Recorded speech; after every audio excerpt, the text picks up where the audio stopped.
I once enjoyed just keep me employed now. Things I'm longing for,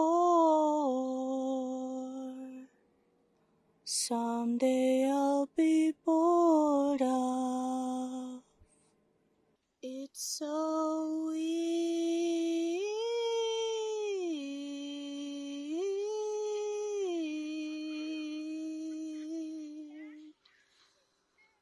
that we care so much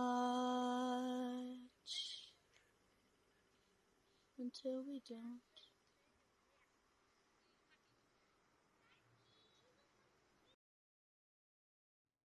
This video is not going to be a happy one, but I tried to make it as less depressing as I possibly can. Promise. Besides, if you've seen the title and made it this far, I'm assuming you're a Billie Eilish fan, just as I.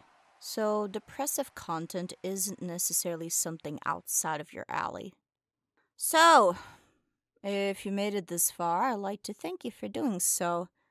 It takes a lot of patience to listen to the words of a complete stranger on the internet, since I'm someone you probably don't know, unless you're one of my friends who watches my content from time to support me, which I also welcome into watching this, of course.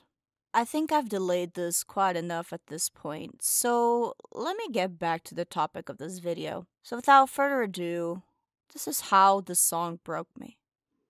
As I'm writing this, I've been going through a pretty depressive episode for a few months now, but it has definitely gotten worse this last week. The decline started when I heard this song for the first time.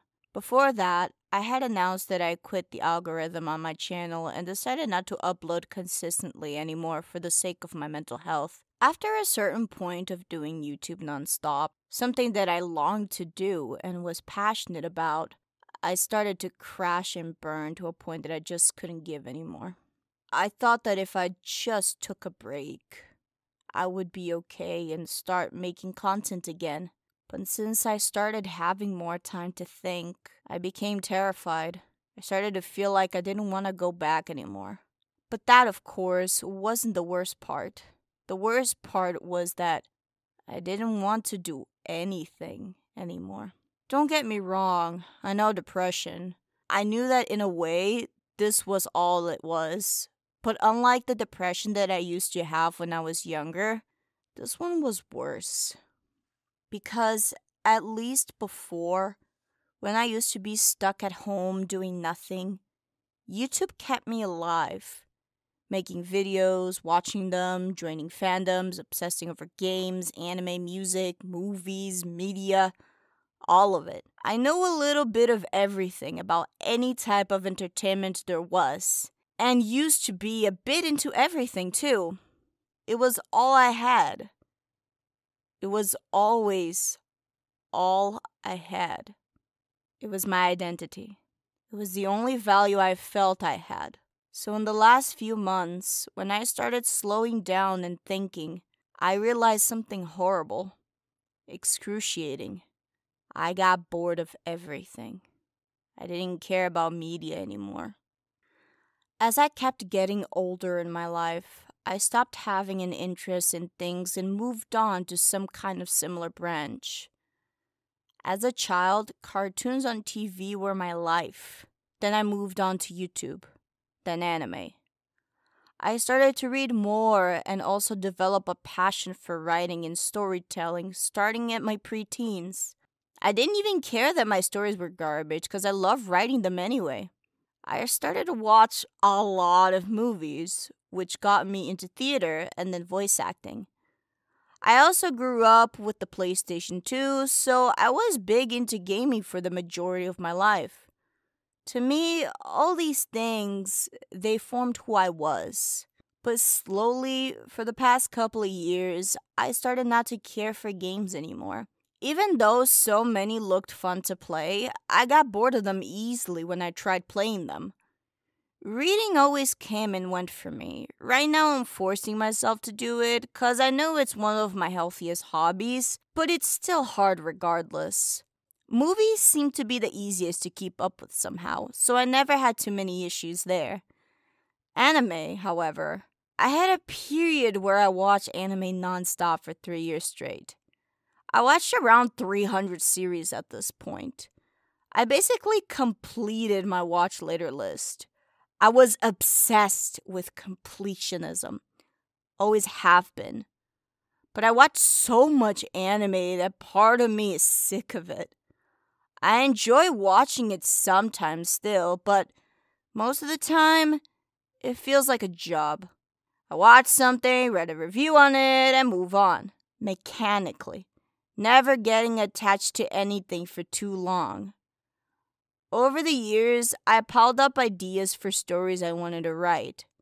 To the point that when I blinked, I had so many notes I was drowning in them and didn't know where to start. It became overwhelming. As for YouTube, just like my overwhelming amount of ideas for stories I wanted to write, so too do I have an abundant amount of topics for videos that I want to make on YouTube. But unfortunately, lately, I've been feeling like even though there's a lot I want to talk about and share with people, I don't have the desire to put a bunch of work to make these things into videos anymore. Especially because of the small amount of engagement that I get with my content. Which brings me back to my decision of quitting the algorithm and just making content whenever I can make it. If I ever make it on YouTube, it'll be because of the content that I make, not because of saturation or because I cater to trendy subjects. So, now what? What's left of me? It feels like nothing is. Like my spark is dead.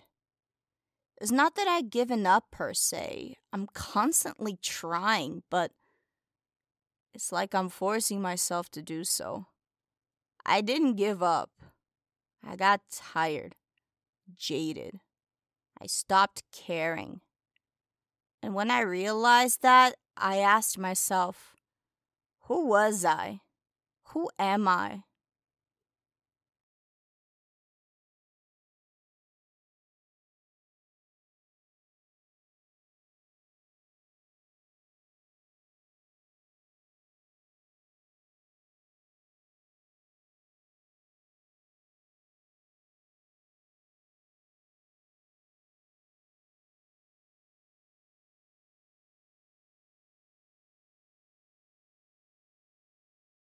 I'm different.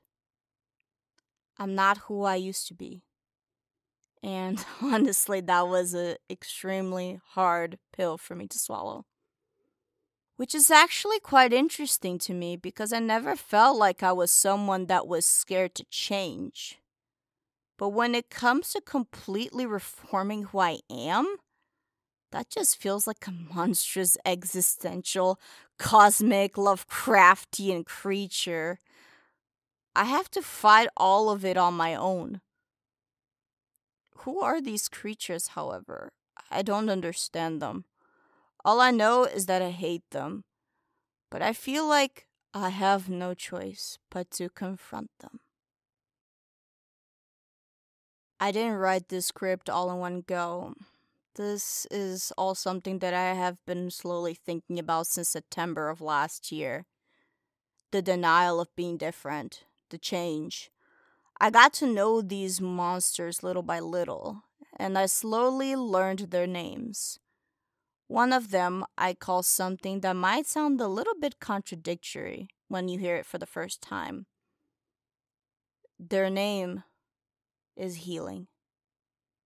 I used to be in a really shitty place up until the beginning of 2019. With sparing the details of my personal life, after years of being unhappy with monotonousness, I decided to do something drastic. Move out of my mom's house. Move out from a comfortable hell. I started to heal then. But alas, after some time, I had to move in with her again. And when I did, everything became so much worse. Because I was suddenly more aware of things that I didn't realize before. 8 months I suffered and got re-traumatized from abuse. But then, another miracle. I moved to Germany and have been here ever since. I feel like being 1 year living outside of my country and forcing me to be an actual adult for once taught me a lot. But that didn't come easy.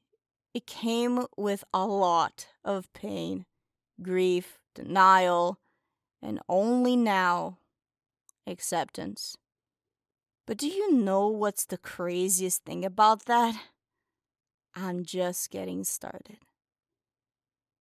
So now that I have healed enough to accept and welcome myself to change into a different, better version of myself, I ask myself once more, who am I now? The answer is unfortunately not as straightforward as it used to be when I was younger. Not that I don't want to make nerdiness the core of my identity as a human being. That part has been, and it's slowly becoming, a little more complex. Don't get me wrong, however. From the bottom of my heart, I know that a part of me will always care about these things that I grew up loving. Now, the present me feels like she has accomplished her mission of knowing a little bit of everything media related. Will there always be something new? Yes. But I'm an adult now.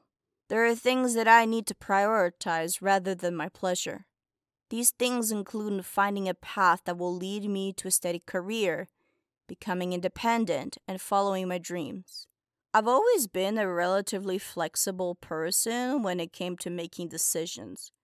If it works for me, I'll go for it. The problem is that unlike many other people's linear sidewalks in life, mine was more like a maze. You all know the path expected of everyone: school, job, family, death.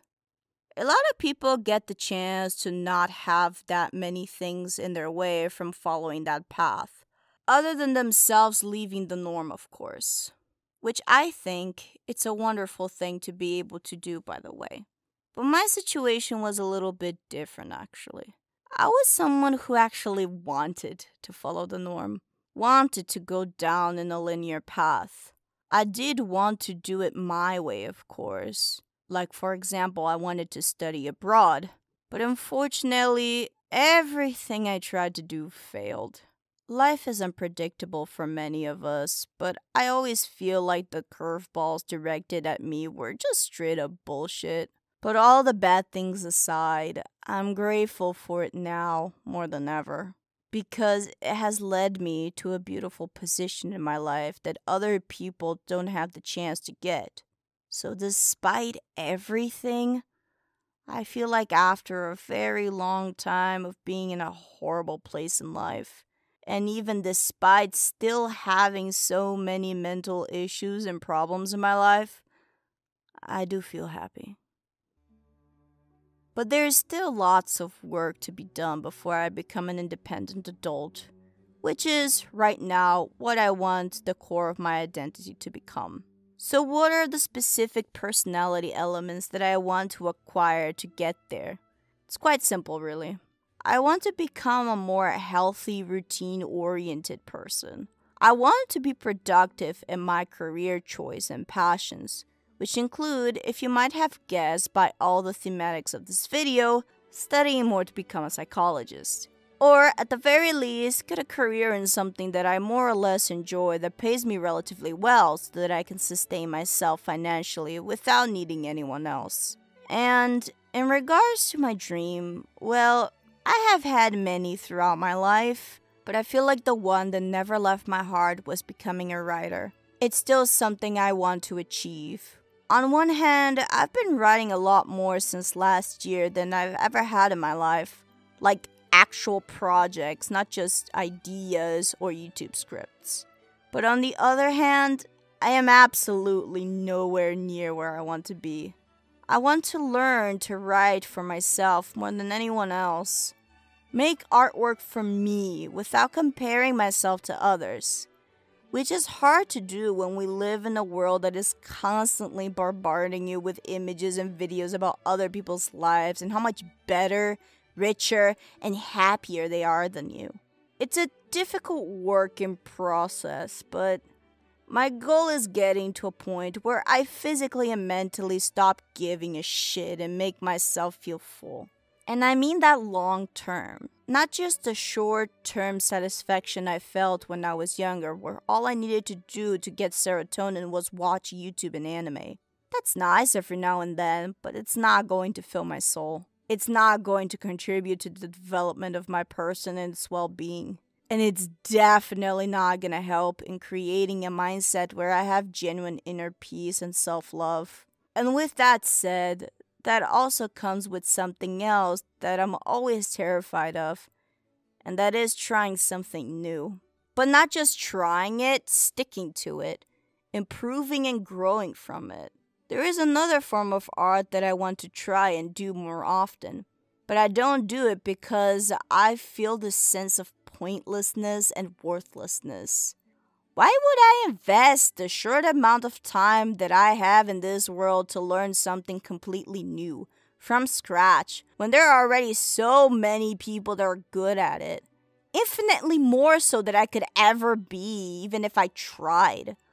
What the heck is there that I could contribute that is actually new in this medium? These thoughts are what kept me from doing something I have interest in developing.